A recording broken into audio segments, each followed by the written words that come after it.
Retour sur le plateau du débriefing des experts. Pour la deuxième partie, nous sommes avec trois invités. Nous a rejoint M. Antoine Assalé Timoko, qui est le directeur de l'Éléphant déchaîné. C'est un journal d'investigation. Bienvenue sur le plateau, M. Timoko. Bonsoir, merci, bonsoir. Et nous sommes toujours avec Alafé Wakili, qui est notre éditorialiste de l'intelligence d'Abidjan, et M. Serge Yao, qui est un expert consultant. Une fois de plus, bienvenue. On va présenter une candidate, elle s'appelle Henriette Lagou-Adjoa, du parti Le Renouveau pour la Paix et la Concorde, candidate au scrutin présidentiel, et son portrait est dressé par notre confrère Serge Kofi.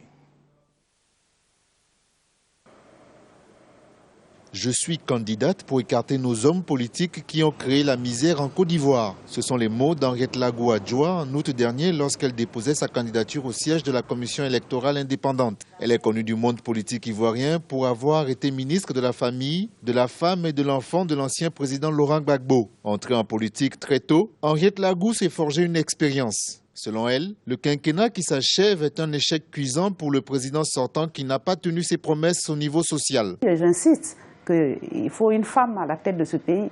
Les hommes ont leur ego, ils se sont suffisamment battus, ils se sont suffisamment combattus. Et donc, il faut trancher, il faut faire un changement, un vrai changement du masculin au féminin pour que le peuple se porte bien. Membre du bureau politique du Parti démocratique de Côte d'Ivoire, elle claque la porte et rejoint le Congrès national de la résistance pour la démocratie, une fédération des partis et d'organisations de la société civile ivoirien réputée proche de Laurent Gbagbo. Le Renouveau pour la Paix et la Concorde, son parti, a été créé il y a 4 ans avec pour objectif de défendre ses convictions politiques. Face à ce qu'elle appelle l'échec de la classe politique masculine, sa candidature sonne comme une revanche. La femme est plus paisible. Et si on essaie la femme à la gestion des pays, ça apportera la paix dans le monde, à mon avis. Vous voyez, il y a des exemples. Les pays qui ont eu le courage de porter les femmes au plus haut niveau de la gouvernance ont vu que les choses se sont améliorées. Et donc, il ne faut pas avoir honte de le dire, de dire c'est pas parce qu'on est femme, parce qu'on est... Non, on veut gouverner parce qu'on peut gouverner, mais en même temps, il y a un plus quand on est femme, parce qu'on met un peu d'humanisme. Ce 25 octobre 2015, la candidate du Parti du Renouveau pour la Paix et la Concorde entend transformer son premier coup d'essai en devenant la première femme à se faire élire présidente de la Côte d'Ivoire. Alors, Madame Lagou a été ministre sous le président Gbagbo, mais avant ça, elle a été membre du bureau politique du PDCI. C'est un parcours assez atypique, M. Timoko. Oui, c'est un parcours assez atypique. Comme on le voit souvent aussi au PDCI, ce parti a connu une vraie saignée à une période donnée. Madame Lagou est partie comme Daniel Boni-Claveri, comme Fologo, comme bien d'autres personnes qui sont parties de ce parti pour aller se retrouver dans 2 micro-partis, ensuite dans ce qu'on a appelé LMP à l'époque. Elle n'a pas été que ministre sous le président Gbagbo, elle a été aussi, je crois, PCA de l'ex-Air Ivoire. Quand on voit les résultats que cela a donné avec la disparition de cette société, on se demande... Vous voulez dire qu'en fait, vous ne semblez pas lui accorder beaucoup de crédit? Ah non, pas beaucoup de crédit. À l'écouter, on a l'impression qu'il suffit d'être femme pour être candidate. J'ai écouté son émission la dernière fois sur la télévision ivoirienne, où elle citait Hillary Clinton, la présidente de Libéria, la présidente de l'Argentine, mais ce ne sont pas des parcours, voilà, ce pas des parcours identiques, ce n'est pas la même trajectoire, ce n'est pas la même formation politique.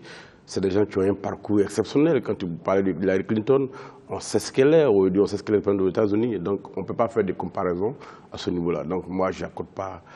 c'est vrai, ça nous féminise un peu la bataille électorale, c'est intéressant, mais ça ne va pas plus que là. Voilà. Ça va pas plus que ça, voilà. Alors, Serge Yao, déjà son parti, le RPC, c'est un parti qui a été créé il y a 4 ans. Vous avez l'impression que c'est un parti qui s'est quand même pas imposé, mais disons, il est quand même connu sur la place ivoirienne? Moi, personnellement, je ne le connaissais pas. Henriette Lagou, je connais parce qu'elle a été ministre, mais le parti, franchement, je ne le connaissais pas. Et je pense que nous ne sommes pas politiciens. Je pense que la politique, c'est une affaire, comme monsieur me disait tout de suite, c'est une affaire d'expérience, de connaissance d'un certain nombre de choses. Et je pense que ce soit le genre ou pas le genre, c'est pas ça qui donne du génie à quelqu'un sur le plan politique. Je ne la connais pas. Je pense que, comme on dit, on peut servir son pays à tous les niveaux. Nous, dans le privé, on sert notre pays. Je pense que la présidentielle, je pense que c'est quelque chose, c'est un enjeu vraiment extrêmement grand. Et je pense qu'il faut mesurer le poids des choses, sinon parfois, quand on arrive, c'est parfois des cataclysmes. Ah ben Serge, excuse-moi, à la fin, sur Madame Lagou, je suppose que vous avez, vous avez des informations. Non, moi je note que déjà en 2010, il y a eu déjà 2 femmes, Jacqueline Nobel et puis Madame Danielle Boni-Claverie. Il y a encore 2 cette année. Il faut saluer leur courage, mais comme il a dit, ça ne doit pas être une bataille du genre. On cherche à aller à l'équité, à l'égalité. Et Angela Merkel et toutes les autres femmes, leur revendication, leur combat n'est pas féministe. Elles luttent à armes égales avec les hommes, elles ont leur talent, leur intelligence. Je pense que si elle veut gagner, elle ne devrait pas dire que tous les hommes ont vraiment échoué, tous les hommes de Côte d'Ivoire et même du monde. Je ne sais pas combien d'électeurs... Pour vous, ce n'est pas un programme politique, ça? Ce n'est pas un programme politique. Elle peut dire autre chose et puis ça va séduire aussi bien les hommes que les femmes. Ce n'est pas parce qu'on est femme que ça marchera. Cela dit, il faut dire croire en son affaire, si bien le peuple va juger le 25 octobre et on verra ce que ça va donner. Antoine Tchemoko, elle se positionne au centre. J'ai vu que lors du congrès de son parti l'année dernière, en septembre dernier, le thème était le centrisme comme alternance politique crédible face aux enjeux de la démocratie et de la paix. Est-ce que c'est un positionnement qui est possible aussi, en Côte d'Ivoire, le centrisme? La définition même qu'elle a donnée de ce concept pendant son passage à la télévision ivoirienne m'a semblé un peu problématique. Donc, je ne sais pas si cela peut constituer une sorte d'atout ou d'avantage politique dans le contexte ivoirien. Quand on dit qu'on est au centre en Côte d'Ivoire et qu'on fait 2 pas en arrière, qu'on voit le parcours qu'elle a en quittant le PDCI pour se retrouver dans une sorte de processus, je ne dirais pas alimentaire, entre guillemets, comme on le dit en Côte d'Ivoire. Comme on le dit, on sèche son habit là où le soleil brille, et dès que le soleil passe de l'autre côté, on change de camp. Tout ça, ça ne rassure pas. Donc le centrisme, dans ce contexte-là, est difficilement définissable, c'est ce qui la concerne. Et donc, revendiquer ça, sans qu'on sache réellement d'où elle vient, c'est difficile à juger. Voilà. Serge Yao, sur la santé et la couverture médicale, puisque c'est un thème dont on va en parler, je me suis intéressé à ce que la candidate pense.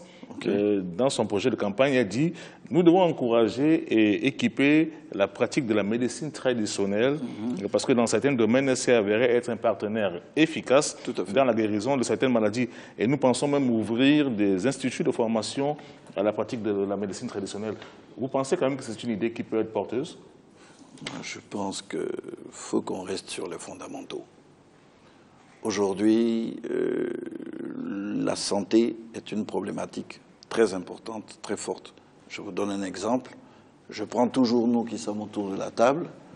Mon cher ami, si aujourd'hui il a un accident, ou moi, ou lui, on a la capacité de les envoyer en clinique et puis de se faire soigner. Et le pauvre qu'on cogne qui arrive au CHU ne comprend pas. La santé est un problème très sérieux. Et je pense que galvauder le système de santé en pensant que on est tous africains, donc on croit tous aux médicaments, même nous on prend des plantes parfois, tout et tout, mais je pense que ça ne peut pas être un programme. Ça peut être une diversification d'une action dans le domaine de la santé, mais ça ne peut pas être un programme. Aujourd'hui, le programme, c'est quoi? C'est équiper les hôpitaux, réduire le nombre avoir des bons ratios, avoir un médecin pour moins de population, ça veut dire qu'on encadre, on soigne plus autant d'infirmiers que des sages-femmes. Bon, le gouvernement avait lancé la problématique des soins gratuits.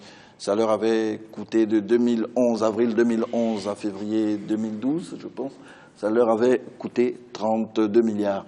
Et ensuite, ils ont vu quand même que c'était quelque chose qui était difficilement supportable. Et ils ont réduit, ils ont fait donc une gratuité ciblée entre les femmes enceintes et les enfants de 0 à 15 ans, à 5 ans. Et ça leur a coûté aussi 40 milliards. Donc c'est là justement que la problématique de l'assurance universelle doit venir s'adosser sur cela. On en parlera dans une minute. Je voulais juste qu'on puisse, Antoine Tchemoko, revenir quand même sur ce projet-là, qui est de redonner des lettres de noblesse à la médecine traditionnelle par la candidate Lagou? Oui, vouloir faire une sorte de mariage entre la médecine moderne et la médecine traditionnelle, à première vue, peut être une belle idée. Mais on est au XXIe siècle. On est à l'heure du numérique maintenant. L'Afrique, c'est vrai, a des valeurs traditionnelles qu'elle doit défendre, mais lesquelles valeurs traditionnelles, quand on sait le désordre qui règne dans le monde traditionnel, en termes médicaux, on parle de tradipraticiens, de tradithérapeutes, et même n'arrivent même pas à définir ce qu'ils font comme travail. Je ne sais pas si en un quinquennat, on peut faire cette mixture de la médecine traditionnelle et la médecine moderne pour aboutir à des résultats qui puissent satisfaire la majorité de la population. Ça me paraît assez utopique. Les choses sont concrètes. Aujourd'hui, il y a moins de centres de santé. Les plateaux techniques ne sont pas très fournis, ne sont pas suffisants. Et qu'il faille faire en sorte que le maximum de population puisse avoir accès aux soins et à moindre coût. Des soins de qualité, mais à moindre coût. Pour vous, ça c'est l'essentiel. Ça, c'est l'essentiel. Ça fait aussi partie de son programme. Voilà, on ne va pas revenir. C'est plus qu'un pan. On m'aurait dit qu'on veut créer des laboratoires pour fabriquer des médicaments en Côte d'Ivoire, comme on le fait en Inde, des génériques, avec ce que nos tradipraticiens font, que j'aurais trouvé l'idée plus concrète. Okay.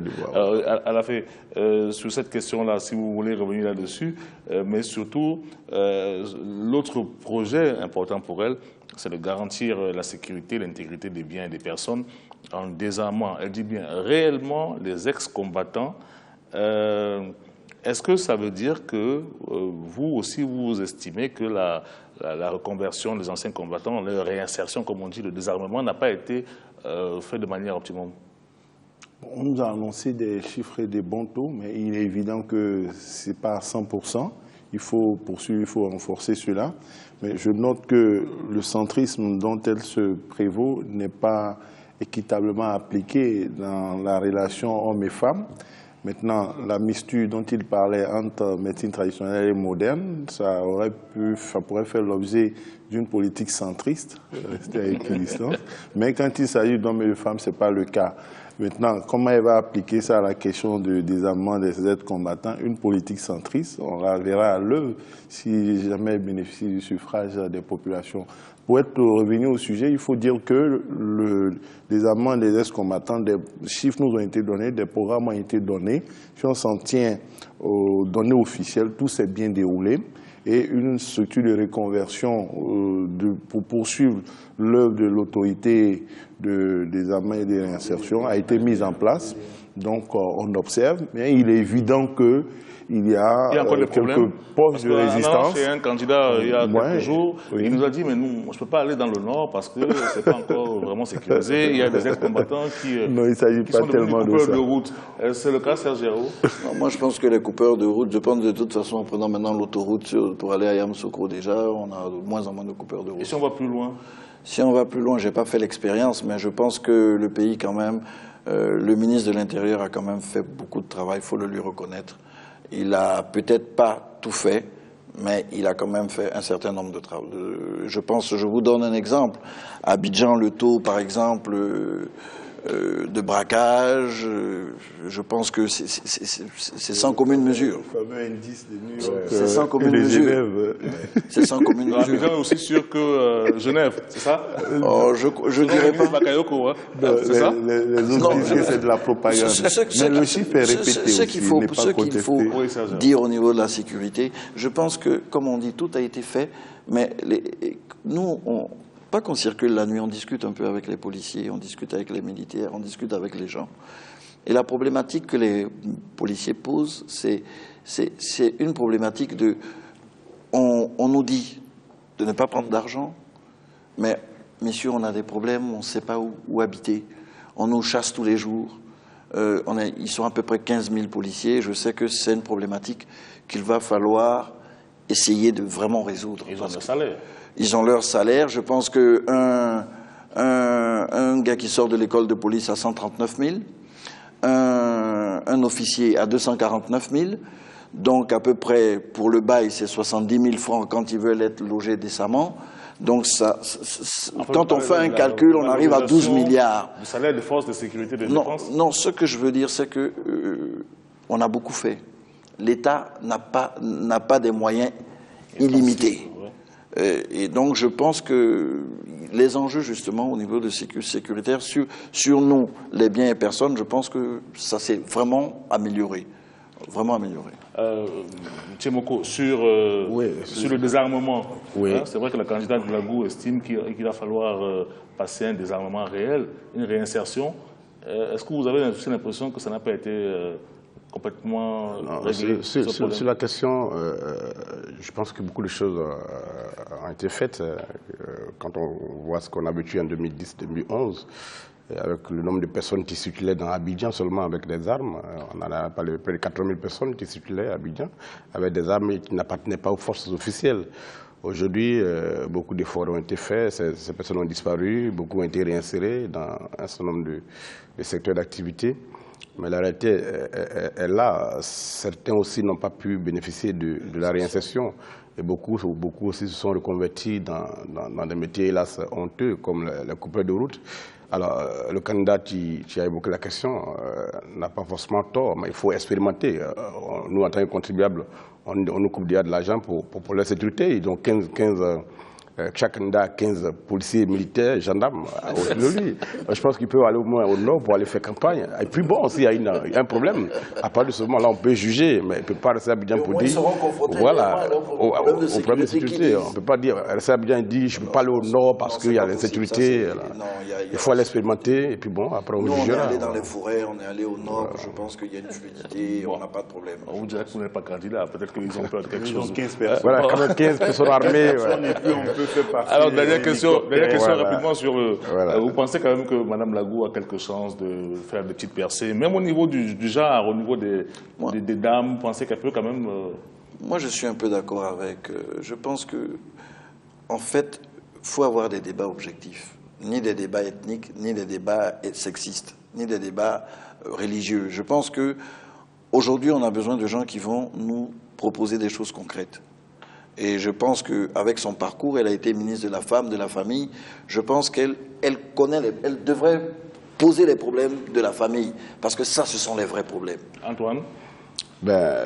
S'il devait l'accréditer d'un instant de chance de réussite, c'est dans l'ordre de 0 à 1. Je dis, d'abord, culturellement, est-ce que les Ivoiriens même sont prêts à mettre à la tête de leur pays une femme? C'est un problème culturel aussi qui est là.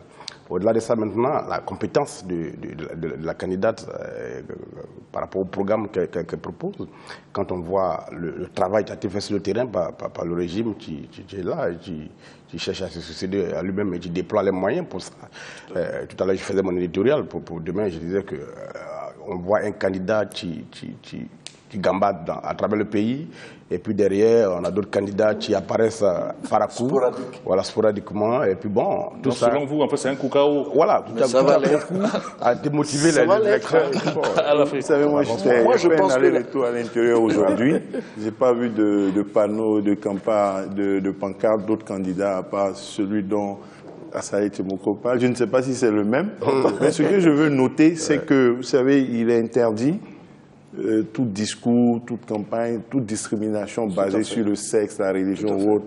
Mine de rien, ce que notre sœur Henriette Lagou fait peut être dangereux. Aujourd'hui, elle parle des femmes et d'autres peuvent parler des religions ou de l'ethnie. On en rit, mais ça devrait interpeller un peu. Donc moi, je pense qu'on verra si ça séduira les femmes, mais c'est difficile. Merci, monsieur. C'est la fin de cette deuxième partie. On se retrouve dans quelques instants.